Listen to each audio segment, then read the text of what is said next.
Okay, so if you've stuck with me this far, that's fantastic. We're on now part 3 of the SmartPID series.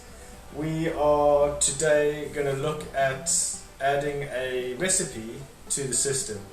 It is one part that I think the developer could work on to allow you to create the recipes in the app and send them to the SmartPID, but my understanding is how the app works is that its logging information is sent to the cloud and the app connects to the logging information. So it might not be bi-directional, I'm not sure, but it's probably something that could be looked at.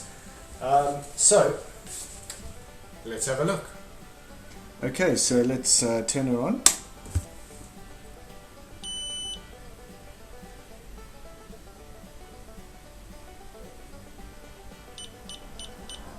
Okay, she's on, and I've got about 10 litres of water in there. I've got the recirc pipe on, I've got the valve open. So let's set up a recipe and run through it. Obviously I'm going to set it up really short timings just so we can see. I have got one already, but I'm going to set up a new recipe. So mashing. So what I've done here is I've got my mash in temperature. So let's set that to 55.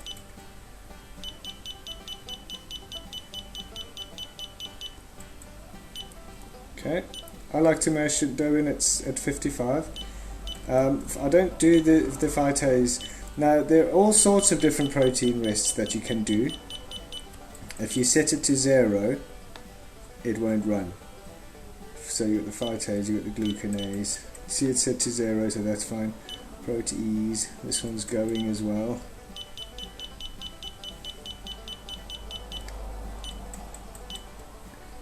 Okay, so beta amylase 63. I'll have that go for 1 minute.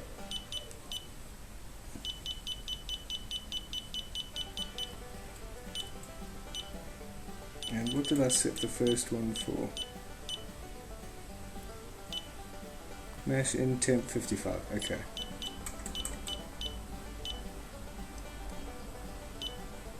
Beta amylase 63 degrees for 1 minute. Then alpha amylase 67 degrees for 1 minute.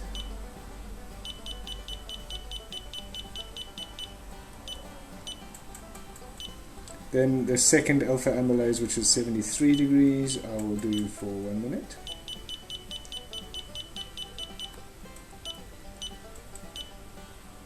Mash out, again, 1 minute.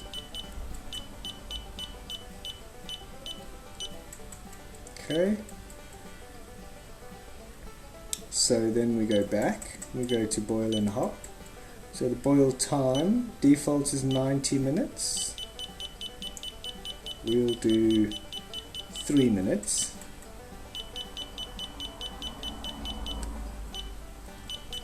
Oh, doesn't seem to go lower than 30. Oh, interesting. Okay. Hop additions. We'll do a hop addition 1 at 30 minutes. And then hop addition, number of hop additions, I'll do 2. Hop addition time for the second hop, I'll do 29 minutes. So basically this will get us to the boil. It'll call for a hop drop, a minute later it'll call for another hop drop, and then I'll just switch the system. And then save. Saved as recipe 2. Okay, so we go back. See if we can start a recipe here. Run mode, auto mode, load recipe, recipe 2. Also, you can do a delayed start here. I'll do a delayed start of 1 minute just to simulate it, but this is something you could set to start the following morning. Okay, so now it's saying I've got the delayed start set, it's saying, have you added the water? So, yep, and the countdown starts. And here's the few seconds. And you hear the pump start and stop, start, stop, start, stop, and start.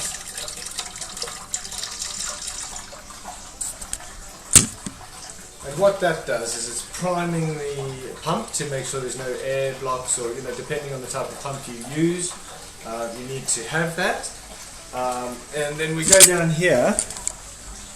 When we look at these here, so the set point is 55, that's the initial temperature we're looking for.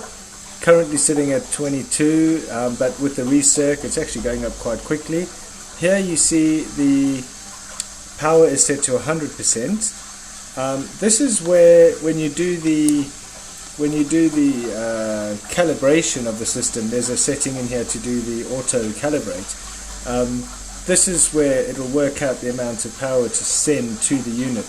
And what you will notice, I'll pause it for a while, but I'll come back as we're approaching 55. And what you'll notice is this stops putting 100% power, and it'll adjust down to try and slowly approach the 55 degree set point.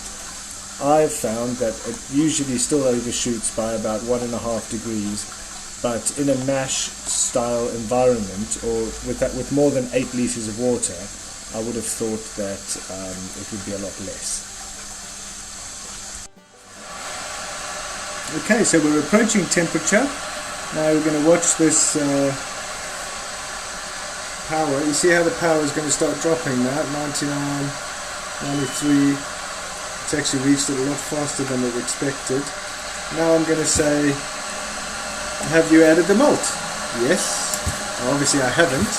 So now it's turned the pump back on and it's gone back to 100%. And it's now going to heat to 63 degrees Celsius. One thing to note, if you look on the side here, this is telling you what's actually on at the moment. So we've got DC1, which is powering the element, the heater, and relay 2, RL2, which is the pump. It tells you that it's the beta amylase protein rest now, and apart from that, that's all you really need to know about this part of the system. It also says there it'll go, how long it will go for, 1 minute after it reaches set temperature. Okay, it's just reached beta amylase temperature, and then you should see there, you see the countdown timer is starting to count down. Notice how you see there it's dropping the power to the system quite reasonably quickly, but it has overshot by that 1.5 to 2 degrees Celsius. It's something I'm going to have to factor in on this system to, there we go, so that's a full 2 degrees over. Bearing in mind there's only 8 litres of water in here where I'd normally have 30, so the differential here would be a lot slower. 2, 1, okay, beta amylase complete. Next step, 67 degrees. And then watch it ramp up the power here to get that up to 67 degrees.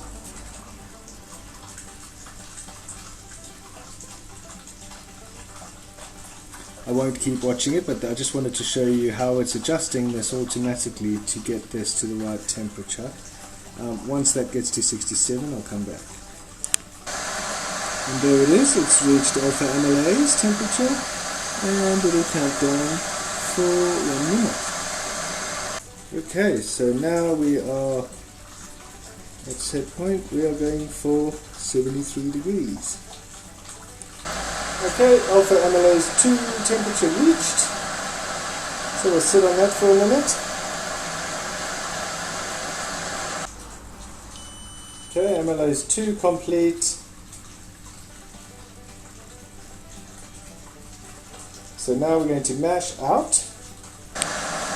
And there we go. So we've reached mash out temperature now. We'll hold that for 1 minute and then we'll go to the boil. Okay, so mash out is done, malt extracted, any key confirms it, set point 100%, so 100 degrees, the pump is turned back on, now we wait for the boil. Just one thing to mention, I've just noticed that the pump turned off, and that's because we've gone over 90 degrees, so even though I had it set to yes in the configuration for pump during the boil, that's a safety cutoff that is the ultimate limitation. So the pump turned off at 90. Okay, something I've just noticed, this is my test run obviously, that's at 97, 98 degrees Celsius, and if we have a look inside, we are pretty much boiling. Yep, that's a definite rolling boil there.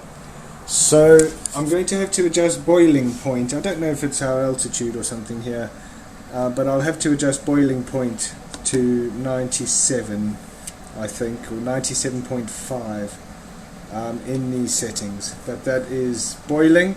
I'm going to stop this test now. I don't need to show you the hop drops and things like that because I think it's pretty straightforward from here. One last thing, if you're in the middle of something and you just want to stop everything, you've had enough, you long hold the start stop button,